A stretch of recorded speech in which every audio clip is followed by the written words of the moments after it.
नमस्कार दोस्तों, स्वागत है आपका क्राइम बॉक्स की एक नई कहानी में। सूरज के निकलते ही आसमान में छाई कोहरे की धुंध साफ होने लगी थी। चिड़ियों की मधुर कलरव ने सुबह होने का आभास कराया तो बागेश्वरी देवी भी उठ गई। उनकी बड़ी बहू पहले ही उठकर फ्रेश हो गई थी, लेकिन पहली मंजिल पर रहने वाला उनका छोटा बेटा, बहू और पोता अभी तक नहीं उठा था। चाय नाश्ते का समय हो गया था, इसके बावजूद वे लोग पहली मंजिल से नीचे नहीं आए। एक बार तो बागेश्वरी देवी को लगा कि शायद ठंड होने की वजह से वे उठ ना पाए होंगे, लेकिन इतनी देर तक ना कभी बेटा ओम प्रकाश सोता था और ना पोता शिवा, इसलिए वह परेशान होने लगी। वह उत्तर प्रदेश के गोरखपुर जिले की कोतवाली शाहपुर के मोहल्ले अशोक नगर में रहती थी। मकान की ऊपरी मंजिल पर काम चल रहा था। 8:30 बजे बजते मजदूर काम पर आ गए थे, लेकिन तब तक ऊपर सो रहे लोगों में से कोई नहीं उठा था। मजदूर जैसे ही सीढ़ियां चढ़ते हुए प्रथम तल पर पहुंचे, उन्हें कमरे के अंदर से दरवाजे के जोर जोर से थपथपाने और औरत के चिल्लाने की आवाज सुनाई पड़ी। एक मजदूर ने जल्दी से दरवाजे की बाहर से लगी सटकनी खोल दी। अंदर से घर की छोटी बहू अर्चना तेजी से बाहर निकली और सीधे सामने वाले कमरे की तरफ भागी। उसे इस तरह भागकर कमरे में जाते देख मजदूर हैरान रह गए। अर्चना ने जैसे ही दरवाजे पर हाथ रखा, दरवाजा खुल गया। अंदर का दिल दहला देने वाला नजारा देखकर उसके पांव चौखट पर ही जम गए और वह जोर से चीखी। उस कमरे में बेड पर ओम प्रकाश की लाश चित पड़ी थी। फर्श पर खून ही खून फैला था। उन्हीं के बगल 4 साल के मासूम बेटे शिवा की भी लाश पड़ी थी। दोनों लाशें देखकर ही अर्चना जोर से चीखी थी। बाप बेटे की लाशें देखकर मजदूरों के भी हाथ पांव फूल गए। अर्चना रोती चीखती नीचे सास बागेश्वरी देवी के पास पहुंची। बहू के मुंह से बेटे और पोते की हत्या की बात सुन उनका पूरा बदन कांपने लगा। घर में रोना पीटना मच गया। दोनों की आवाज सुनकर पड़ोसी भी आ गए। जैसे जैसे यह खबर मोहल्ले में फैलती गई, लोग बागेश्वरी देवी के घर इकट्ठा होने लगे। बागेश्वरी देवी की बड़ी बहू ने फोन द्वारा इस घटना की सूचना अपने पति राजकुमार को दे दी। वह उत्तर प्रदेश पुलिस में इंस्पेक्टर थे। छोटे भाई और भतीजे की हत्या की बात सुनकर वह भी सन्न रह गए। उन्होंने कोतवाली शाहपुर के प्रभारी आनंद प्रकाश शुक्ला को फोन द्वारा घटना की जानकारी दी थी। इंस्पेक्टर आनंद प्रकाश शुक्ला तुरंत SI Ram Kripal Yadav, SI Bimlendra Kumar, constable Santosh Kumar, Ram Vinay Singh, Shivanand Upadhyay और जनार्दन पांडे को साथ लेकर अशोक नगर स्थित राजकुमार यादव के घर पहुंच गए। मृतक ओम प्रकाश यादव के ससुर दीपचंद यादव राज्य के मुख्यमंत्री अखिलेश यादव के पीएसओ थे। उन्हें जब घटना की जानकारी मिली तो उन्होंने गोरखपुर रेंज के आईजीपीसी मीणा को फोन किया। इसके बाद तो IG PC Meena, DIG R K. Chaturvedi, SSP Lav Kumar, SP Hemant Kutiyar, CO Kamal Kishore, crime branch STF की टीम, डॉग स्क्वाड और फॉरेंसिक टीम वहां पहुंच गई। थोड़ी ही देर में अशोक नगर पुलिस छावनी में तब्दील हो गया। पुलिस ने बड़ी बारीकी से घटना स्थल की जांच की। जिस कमरे में दोनों लाशें पड़ी थीं, वहीं बेड के पास खून से सना एक हथौड़ा और एक कूदने वाली रस्सी पड़ी थी। लाशें देखकर ही लग रहा था कि हत्यारे ने हथौड़ा और ओम प्रकाश की हत्या की थी, जबकि उनके बेटे का रस्सी से गला घोटा था। पुलिस ने दोनों सामानों को कब्जे में ले लिया। सभी को यह बात परेशान कर रही थी कि आखिर बच्चे की हत्या क्यों की गई। पुलिस की नज़र जब कमरे के दरवाजे की सटकनी पर पड़ी तो दरवाजे पर सिटकनी तोड़ने जैसा कोई निशान नहीं था। देखकर लग रहा था कि किसी ने सिटकनी के पेच खोल कर उसे फर्श पर रख दिया था। जबकि पूछताछ में अर्चना ने बताया था कि उसके पति अंदर से सिटकनी बंद करके सोए थे। उसने यह भी कहा था कि लूटपाट का विरोध करने पर लुटेरों ने हथौड़े से उसके पति की हत्या की होगी। उसी समय बच्चा जाग गया होगा, तब पहचानने जानने के डर से उन्होंने बच्चे को भी मार दिया होगा। लूटपाट के दौरान खटपट की आवाज़ सुनकर वह आ ना जाए, इसलिए बदमाशों ने उसके कमरे की सिटकनी बाहर से बंद कर दी थी। अर्चना का बयान पुलिस को कुछ अजीब लग रहा था। बागेश्वरी देवी के बड़े बेटे इंस्पेक्टर राजकुमार आ गए तो वह उस कमरे में गए जहां दोनों लाशें पड़ी थीं। उन्होंने भी कमरे का निरीक्षण किया। उन्हें भी साफ लग रहा था कि यह लूट का मामला नहीं है। पुलिस ने घटनास्थल की कार्रवाई पूरी करने के बाद दोनों लाशों को पोस्टमार्टम के लिए भिजवा दिया। मृतक की मां बागेश्वरी देवी की तहरीर पर पुलिस ने अज्ञात के खिलाफ दोनों हत्यारों का मुकदमा दर्ज किया। तकरीबन 7 साल पहले की बात है। यह मामला एक तो विभागीय था, दूसरी बात मुख्यमंत्री तक पहुंच चुकी थी। इसलिए उसी दिन शाम को आईजी मीणा, एसएसपी लव कुमार ने SP city Hemant Kutiyar, SP crime branch Manik Chandra और सीओ कैंट कमल किशोर को बुलाकर विचार विमर्श करने के साथ इस केस का जल्द से जल्द खुलासा करने के निर्देश दिए। एसएसपी लव कुमार के निर्देश पर थाना प्रभारी आनंद प्रकाश शुक्ला ने सबसे पहले मृतक ओम प्रकाश और उनकी पत्नी अर्चना के मोबाइल नंबरों की कॉल डिटेक्ट निकलवाई। ओम प्रकाश की कॉल डिटेक्ट से तो कुछ खास नहीं मिला, लेकिन अर्चना की कॉल डिटेक्ट चौंकाने वाली थी।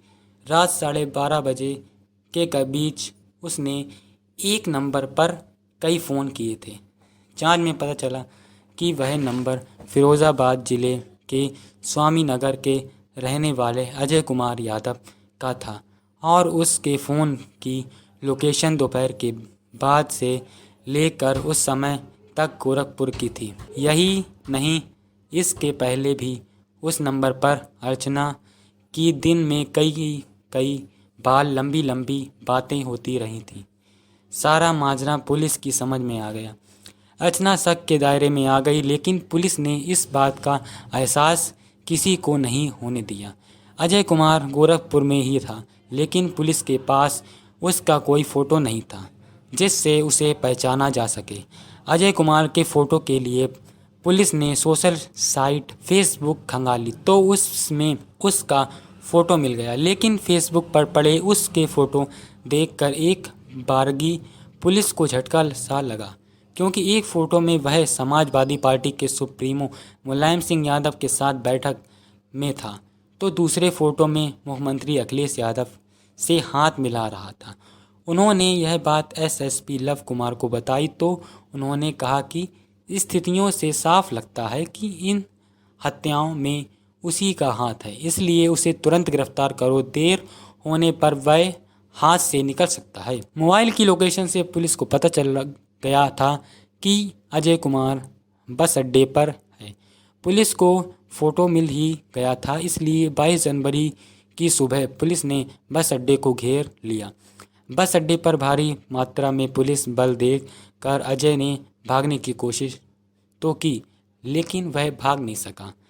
पुलिस उसे पकड़कर सीधे शाहपुर कोतवाली ले आई। अजय कुमार के पकड़े जाने की सूचना मिलते ही एसएसपी लव कुमार और एसपी सिटी हेमंत कुटियार थाने आ गए। अजय ने खुद तो समाजवादी पार्टी का नेता बताते हुए बिना वजह थाने लाए जाने पर रौब तो खूब झाड़ा, लेकिन जब उसके सामने कॉल डिटेक्ट रखी गई तो उसकी सारी हेकड़ी निकल गई। रुहासी आवाज़ में हाथ जोड़कर उसने पुलिस अधिकारियों के सामने गिड़गिड़ाते हुए कहा, सर, मुझसे बहुत बड़ी गलती हो गई। अर्चना की बातों में आकर मुझसे यह अपराध हो गया। उसी ने मुझ पर पति और बच्चे को रास्ते से हटाने का दबाव डाला था। इसके बाद अजय ने ओम प्रकाश और उनके 4 साल के मासूम बेटे की हत्या की पूरी कहानी सुना दी। अजय ने स्वीकार कर लिया कि इन हत्यारों में अर्चना का भी हाथ था, इसलिए पुलिस अर्चना को गिरफ्तार करने के लिए अजय को साथ लेकर अशोक नगर कॉलोनी पहुंच गई। उस समय इंस्पेक्टर राजकुमार के घर परिवार वाले तो थे ही, अर्चना के पिता दीपचंद भी मौजूद थे। पुलिस अधिकारी पूछताछ के बहाने उसे लॉन में वहां ले आए जहां अजय कुमार खड़ा था। उसे पुलिस हिरासत में देखकर अर्चना का चेहरा सफ़ेद पड़ गया। अजय को देखकर अर्चना समझ गई कि उसका खेल खत्म हो गया है। अब उसके सामने अपना अपराध स्वीकार करने के अलावा कोई दूसरा उपाय नहीं है। इससे पहले कि उससे पुलिस कुछ पूछती, उसने खुद ही कह दिया, हाँ, मैंने ही अजय के साथ मिलकर पति और बेटे की हत्या की है। मुझे इसका कोई मलाल भी नहीं है। अर्चना के मुंह से निकलते इन शब्दों को सुनकर वहां खड़े लोग दंग रह गए। बेटी की करतूत पर दीपचंद तो गश खाकर गिर पड़े और बेहोश हो गए। पुलिस ने अर्चना को भी गिरफ्तार कर लिया था। इसके बाद एसएसपी लव कुमार ने पुलिस लाइन में प्रेस वार्ता आयोजित कर अर्चना और अजय कुमार को पत्रकारों के सामने पेश किया तो दोनों ने अपना अपराध स्वीकार करते हुए ओम प्रकाश और उनके 4 साल के बेटे की हत्या के पीछे की पूरी कहानी सुना दी। इस दोहरे हत्याकांड की जो कहानी सामने आई वह कुछ इस प्रकार थी। उत्तर प्रदेश के जिला गाजी के थाना जमनिया के खलील चक ढकनी के रहने वाले भोलानाथ यादव का 5 लोगों का छोटा सा परिवार था। उन 5 लोगों में 2 तो वह पति पत्नी थे, बाकी 2 बेटे राजकुमार व ओम प्रकाश और एक बेटी प्रमिला। भोलानाथ साधन संपन्न किसान थे, इसलिए अपने बच्चों को बेहतर शिक्षा दिलाई। पढ़ लिख कर बड़ा बेटा राजकुमार यादव उत्तर प्रदेश पुलिस में सब इंस्पेक्टर हो गया, तो दूसरा बेटा ओम प्रकाश यादव नेत्र परीक्षक। पिता की मौत के बाद राजकुमार ने पूरे परिवार को अपने साथ रख लिया था। उनकी पोस्टिंग गोरखपुर हुई तो वहां किराए पर रहते हुए उन्होंने कोतवाली शाहपुर के अंतर्गत बसारतपुर की पौष कॉलोनी अशोक नगर में जमीन खरीदकर अपना मकान बनवा लिया। राजकुमार की शादी हो चुकी थी। ओम प्रकाश ने नेत्र परीक्षक का डिप्लोमा कर लिया था, तो उनकी भी शादी सिंगापुर में हो गई। शादी के बाद ओम प्रकाश पत्नी को सिंगापुर से गोरखपुर ले आए। पत्नी को गोरखपुर में अच्छा नहीं लगा तो 6 महीने बाद ही वह सिंगापुर लौट गई। उसने ओम प्रकाश को भी वहां आने को कहा, लेकिन ओम प्रकाश घर परिवार छोड़कर जाना नहीं चाहते थे, इसलिए मना कर दिया। दोनों ही अपनी जिद पर अड़े थे। इसी जिद ने उनके बीच तलाक करा दिया। इसके बाद सन 2009 में 34 साल के ओम प्रकाश की दूसरी शादी लखनऊ के रहने वाले पीएसी के कंपनी कमांडर दीपचंद यादव की बड़ी बेटी अर्चना से हो गई थी। उस समय अर्चना यही केवल कोई 19 साल की थी। उनकी 2 बेटियों में अर्चना बड़ी थी। वह पढ़ी लिखी और खूबसूरत तो थी ही, स्वच्छंद स्वभाव की भी थी। अकेली घूमना, दोस्ती करना और महंगे मोबाइल फ़ोन रखना उसे अच्छा लगता था। यह प्रवृत्ति उसकी शादी के बाद भी बनी रही। खूबसूरत अर्चना को पाकर ओम प्रकाश खुश थे। करीब साल भर बाद उनके घर बेटा पैदा हुआ तो पति पत्नी ने प्यार से उसका नाम नितिन रखा। घर में सभी उसे प्यार से शिवा कहते थे। इस तरह ओम प्रकाश का घर खुशियों से भर गया। ओम प्रकाश जिस मकान में परिवार के साथ रहते थे वह उनके बड़े भाई राजकुमार यादव का था। वह भी भाई की तरह अपनी मेहनत की कमाई से एक घर बनाना चाहते थे जिसे वह अपना कह सकें। अपने सपनों का महल खड़ा करने के लिए उन्होंने जी तोड़ मेहनत की। आखिर उनकी मेहनत सफल हुई और उन्होंने थाना गुलरिया के मोगलहा में ज़मीन खरीदकर सुंदर सा अपना घर बनवा लिया। उनके बेटे नितिन उर्फ शिवा का जन्मदिन था। उसी दिन वह अपने नए मकान में जाने की तैयारी कर रहे थे, लेकिन उनका यह सपना ही रह गया, क्योंकि अर्चना और ओम प्रकाश के जो 5 साल हंसी खुशी से बीते थे, पिछले साल से उनकी खुशियों में अचानक ग्रहण लग गया था। ओम प्रकाश की बसारतपुर के एक कॉम्प्लेक्स में ऑप्टिकल्स की दुकान थी। उनकी दुकान पर चले जाने के बाद अर्चना घर में खाली रहती थी।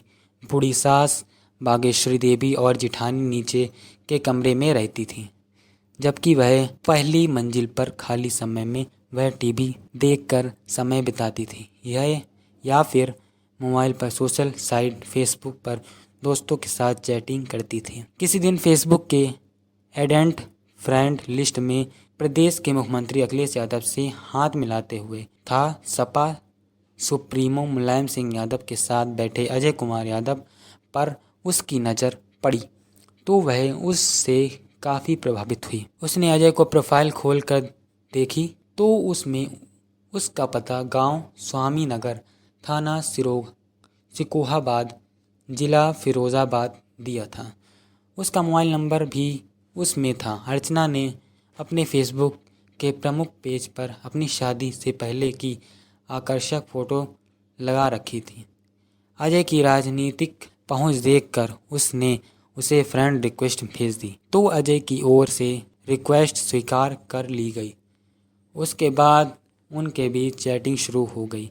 जल्दी ही दोनों गहरे दोस्त बन गए। अजय कुमार यादव फिरोजाबाद के थाना सिकोहाबाद के गांव स्वामी नगर का रहने वाला था। दोनों भाइयों में वही बड़ा था। उसके घर की माली हालत बहुत अच्छी नहीं थी। गांव में उसके पिता श्याम बहादुर यादव की किराने की दुकान थी। पिता के ना रहने पर अजय भी दुकान पर बैठता था। उसकी शादी भी हो चुकी थी। पत्नी काफ़ी खर्चीली थी, जबकि उसके खर्च पूरे करने का अजय के पास कोई साधन नहीं था। इसलिए जल्दी ही दोनों में तलाक हो गया था। पत्नी के चले जाने के बाद अजय अकेला हो गया था। उसके बाद वह समाजवादी पार्टी से जुड़ गया और मेहनत की बदौलत जल्दी ही युवजन सभा में जिला स्तर का पद पा लिया। फिर तो उसका बड़े नेताओं के बीच उठना बैठना होने लगा। ऐसे में ही वह उसका फ़ोटो सपा सुप्रीमो मुलायम सिंह यादव और प्रदेश के मुख्यमंत्री अखिलेश यादव के साथ भी खिंच गया, जिसे उसने फेसबुक पर अपलोड कर दिया। इस फ़ोटो को काफ़ी लोगों ने लाइक किया। इसी दौरान अजय ने दूसरी शादी कर ली। दूसरी पत्नी से 2 बच्चे पैदा हुए, लेकिन दूसरी पत्नी से भी उसकी अनबन रहने लगी और वह भी नाराज़ होकर बच्चों के साथ मायके चली गई। यह 2 साल पहले की बात है। इधर पार्टी विरोधी गतिविधियों की वजह से अजय को पार्टी से निकाल दिया गया, लेकिन उस फोटो को देखकर अर्चना तो उससे प्रभावित हो ही चुकी थी। अजय और अर्चना की दोस्ती होने के बाद जब तब उनकी फ़ोन पर भी बातचीत होने लगी थी। जल्दी ही उनकी दोस्ती ने प्यार का रूप ले लिया। दोनों ही एक दूसरे को दिलो जान से चाहने लगे। इसी का नतीजा था कि अर्चना ने अजय को अपने मायके लखनऊ में मिलने के लिए बुला लिया। उसने उसे मायके में इसलिए बुलाया था ताकि मिलने में कोई बाधा उत्पन्न न हो। वहाँ माँ के अलावा घर में कोई और नहीं रहता था। पापा दिन में ड्यूटी पर चले जाते थे। छोटी बहन वंदना की शादी ही हो चुकी थी। वह अपनी ससुराल में रहती थी। पति से बहाना करके अर्चना बेटे को लेकर मायके आ गई। अजय उसके दिए पते पर लखनऊ पहुंच गया। अर्चना ने मां से अजय का परिचय पुराने दोस्त के रूप में कराया। इसके बाद दोनों एकांत में मिले तो खुद को रोक नहीं पाए और वासना के प्रभाव में ऐसे भय की मर्यादा भंग कर बैठे। अजय अर्चना से मिलकर फिरोजाबाद लौट गया और अगले दिन अर्चना भी लखनऊ से गोरखपुर आ गई। इसके बाद उसने ओम प्रकाश को महत्व देना बंद कर दिया। वह हर घड़ी मोबाइल से ही चिपकी रहती थी। उसकी यह आदत ना पति को अच्छी लग रही थी और ना ही सास को। जब भी कोई उससे कुछ पूछता वह कोई बहाना बना देती। धीरे धीरे ओम प्रकाश को उस पर शक होने लगा। इसी बीच अजय अर्चना से मिलने उसके ससुराल भी आने लगा था। सास भाग्यश्री देवी ने इस नए चेहरे को देखा तो पूछ बैठी कि यह कौन है। तब उसने खुद को अर्चना का दूर का रिश्तेदार बता दिया था। वह अर्चना के सभी रिश्तेदारों को जानती थी। इतने दिनों बाद यह नया रिश्तेदार कौन आ गया, यह बात भाग्यश्री देवी के गले नहीं उतरी तो उन्होंने ओम प्रकाश से बात की। ओम प्रकाश ने जब अर्चना से अजय के बारे में पूछा तो अपनी गलती मानने के बजाय वह पति से लड़ने पर आमादा हो गई। बस उसी दिन के बाद उनके रिश्ते में जो दरार पड़ी वह धीरे धीरे बढ़ती ही गई। पति पत्नी के बीच इतनी दूरियां बढ़ गईं कि लगभग रोज ही घर में महाभारत होने लगी। यही नहीं, दोनों अलग अलग कमरों में सोने लगे। ओम प्रकाश नितिन को लेकर सोता था, जबकि अर्चना दूसरे कमरे में अकेली सोती थी। एक तरह से जब अर्चना के लिए पति उसके प्रेम में रोड़ा बन रहा था, रोज रोज के झगड़े से वह ऊब चुकी थी। इसी का नतीजा था कि उसने पति को रास्ते से हटाने के लिए अजय से बात की। अजय उसके लिए कुछ भी करने को तैयार था, इसलिए वह उसका साथ देने के लिए राजी हो गया। पड़ोस में रवि राय के यहाँ सालगिरह का कार्यक्रम था, जिसमें ओम प्रकाश भी सपरिवार जाना था। यही दिन अर्चना को पति को रास्ते से हटाने के लिए उचित लगा। उसने अजय को फ़ोन करके 20 जनवरी को गोरखपुर बुला लिया। 3 बजे दोपहर अजय गोरखपुर पहुंच गया। उस समय मकान में काम चल रहा था, इसलिए बागेश्वरी देवी ऊपर थी। अर्चना ने पीछे की सीढ़ियों से अजय को अपने कमरे में लाकर छिपा दिया। देर शाम ओम प्रकाश लौटे तो पत्नी से पार्टी में चलने को कहा। उस समय सिर दर्द का बहाना बनाकर अर्चना ने पार्टी में जाने से मना किया। ओम प्रकाश ने भी जाने की जिद नहीं की, बेटे को तैयार किया और खुद भी तैयार होकर चले गए। पति के जाने के बाद अर्चना ने अजय को बाहर निकाला और उसे खिलाया पिलाया। ओम प्रकाश के लौटने का समय हुआ तो उसे फिर छिपा दिया। रात करीब 11 बजे ओम प्रकाश बेटे के साथ पार्टी से लौटे और बेटे के साथ अपने कमरे में सो गए। सोते समय उन्होंने दरवाजे की सिटकनी अंदर से बंद नहीं की। मजदूरों के जाने के बाद उनके औजारों से हथौड़ा निकालकर अर्चना ने अपने कमरे में पहले ही रख दिया था। बच्चों की कूदने वाली रस्सी भी उसने रख ली थी। अपनी इन योजना को वह किसी भी तरह से विफल नहीं होने देना चाहती थी। सबको सो जाने के बाद अर्चना रात 1 बजे के करीब दबे पांव अपने कमरे से निकली और पति के कमरे में गई। देखा कि बाप बेटे गहरी नींद में सो रहे हैं, तो वापस आई और अजय को हथौड़ा और रस्सी थमाकर एक बार फिर पति के कमरे में आ गई। अर्चना ने उसे पति पर वार करने के लिए इशारा किया तो अजय ने हथौड़े से ओम प्रकाश के सिर पर पूरी ताकत से वार कर दिया। भरपूर वार से ओम प्रकाश भले ही चीख नहीं पाया, लेकिन शरीर ने ही तो हरकत की ही, जिससे नितिन जाग गया। पापा को मारते देख वह चिल्लाने लगा। अर्चना डर गई। दूसरी ओर संगमरमर के फर्श पर खून देखकर अजय भी कांप उठा। अर्चना ने अजय से बच्चे को खत्म करने को कहा तो अजय की हिम्मत जवाब दे गई। उसने मना किया तो भेद खुलने के डर से अर्चना कांप उठी। तब उसने खुद ही बेटे का गला पकड़ लिया। उस समय माँ की वह ममता भी नहीं जागी जिसके बारे में कहा जाता है कि माँ की ममता से बढ़कर इस दुनिया में कुछ भी नहीं। माँ मर सकती है लेकिन अपने बच्चों को खरोच तक नहीं आने दे सकती। लेकिन वासना में अंधी अर्चना ने बेटे को गला दबाकर मार दिया। पुलिस और घर वालों को गुमराह करने के लिए अर्चना ने घर का सामान बिखेर दिया, साथ ही सिटकनी खोलकर फर्श पर रख दी ताकि सभी को यही लगे कि लूट की नीयत से सिटकनी तोड़कर अंदर आए लुटेरों ने ओम प्रकाश और नितिन की हत्या कर दी है। इसके बाद दोनों ने बाथरूम में जाकर खून से सने हाथ पैर धोए और कमरे में जाकर सो गए। सुबह 4 बजे दोनों उठे तो अर्चना ने दरवाजा खोलकर बाहर झांका, कोई दिखाई नहीं दिया। तो उसने पीछे की सीढ़ी से अजय को बाहर निकाल दिया। अजय वहां से निकलकर गोरखपुर महाराजगंज राष्ट्रीय राजमार्ग पर आया और टेम्पो से बस अड्डे पर जाकर छिप गया। वह वहां इसलिए रुका था क्योंकि अगले दिन अर्चना भी उसके साथ जाने वाली थी। वह अर्चना